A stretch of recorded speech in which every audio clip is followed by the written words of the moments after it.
play, laugh, and grow. Because these are the most definite things in one's life if you are enjoying your childhood. Once you grow up, even if you long for it, you can't get back to this phase.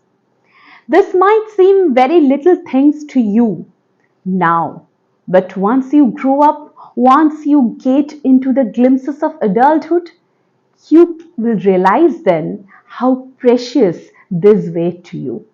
So just enjoy each and every part of this blissful life that is childhood. Today's poem is all about reminiscing one's childhood. Yes, I'm talking about Thomas Hood and Thomas Hood's very famous writing, I Remember, that has been included in your syllabus. Here, Thomas Hood has talked about the most contrasting idea, the contrast between the childhood and the adulthood. Childhood is all about the ignorance, the playfulness, the happiness, innocence, and everything that is unfiltered. And once you get into adulthood, you will get to see the hypocrisy of people all around. You can understand there is no room for innocence. You ought to grow up, because if you don't, you have to face the hurdles and you will fall on your face, and nobody else will be there to help to stand up. Here in this poem, you will get to see the painful life that the poet is going through, because he is now grown up. He is an adult now. He has nobody to complain. He has nobody to talk to. He has nobody to speak his heart out. He is reminiscing his childhood and he is much thoughtful about it. In this poem, I Remember, Thomas Hood goes down the memory lane and brings back every ounce of joy that he used to receive in his childhood. He has become very thoughtful about it. And he has also talked about the painful life that he's going through. So let us depict each and every line with utmost care. Let's recollect the happy childhood memories along with Thomas Hood here. So, I remember the house where I was born, the little window where the sun came peeping in at morn. So the poet is remembering his childhood days, when the sun used to peep through, the sun used to get inside, and with its love and affection and passion, the beautiful sun rays used to wake the poet him up.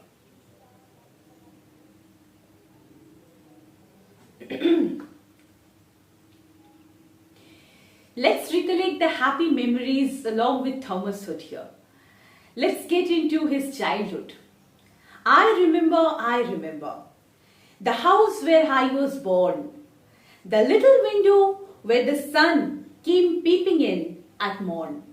The poet is remembering his childhood, where the sun used to peep through a little window inside his bedroom, and it used to wake him up with its lovely, playful and affectionate bright sun rays. The poet is still reminiscing how beautiful those days were. He never came a wink too soon, nor brought too long a day. But now I often wish the night had borne my breath away. He had neither visited him late, nor used to remain in the sky for a long time.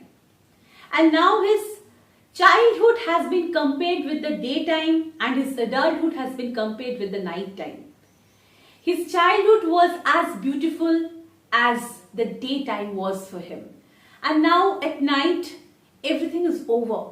His job for the day is done. He has nothing to do. He has no thought to live for.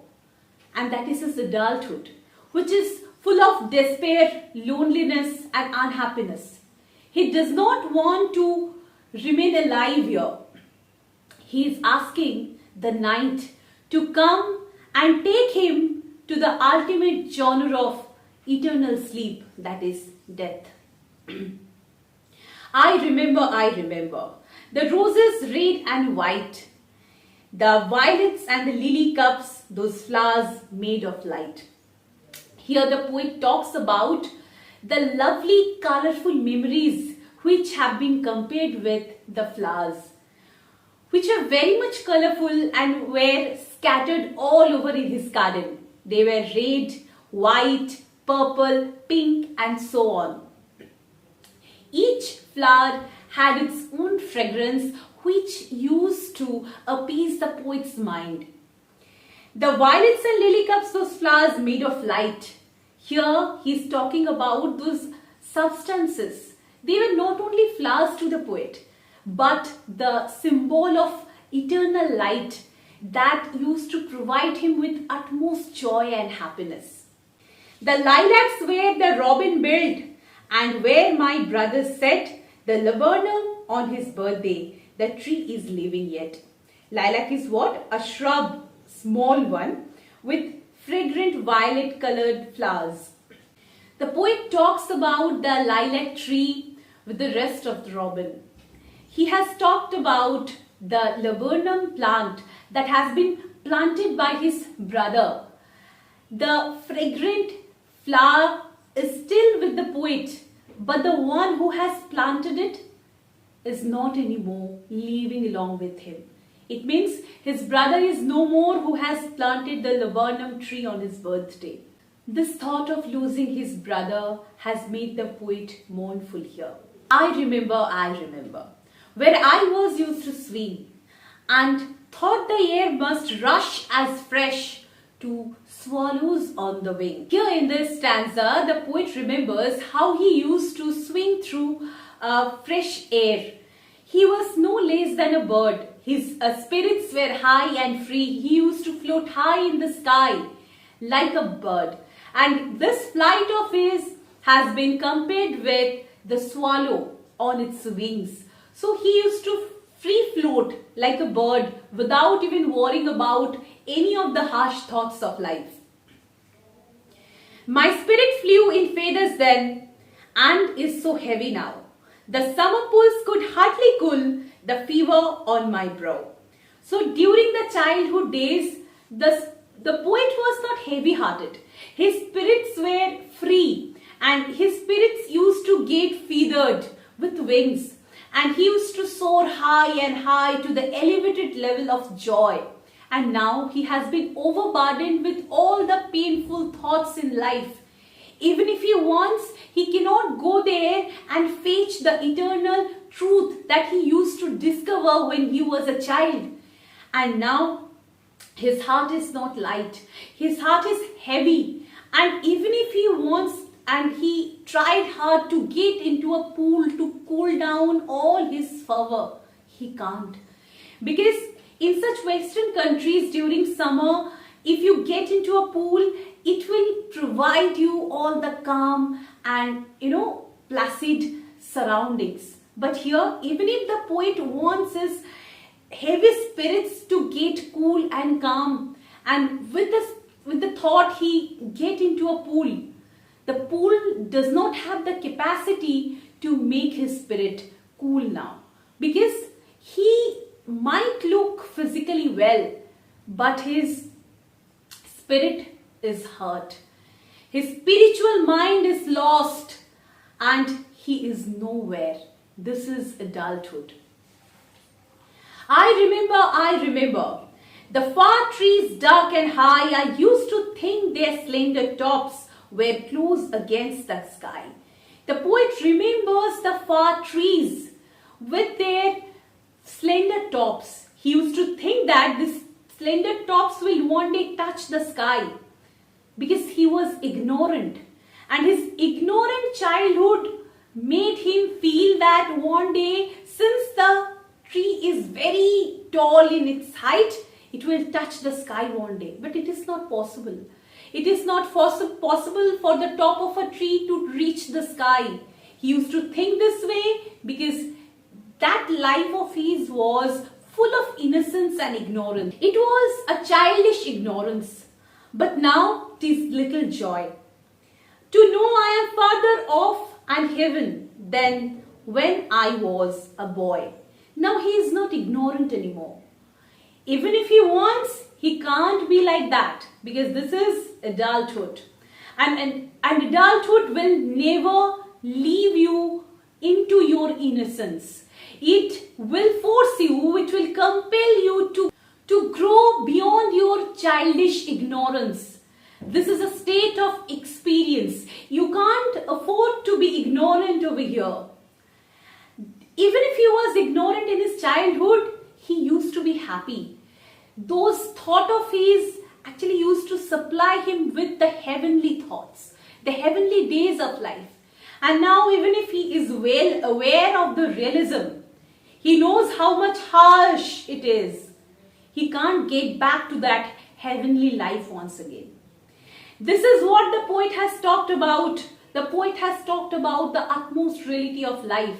As long as we are enjoying our childhood days, we are at God's fancy.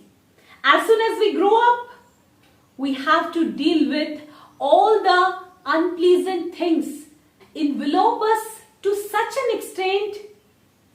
From there is no return. That is adulthood. The cobwebs of life will cover us in such a way that even if we want hard to get out of all this, we will sink, delve deep into the complexities of adulthood. Throughout this poem, the poet has talked about his childhood and has talked about the fleeting nature of time. And this is the universal truth that even if we want to keep something to us in the way it was, in its true nature, we can't.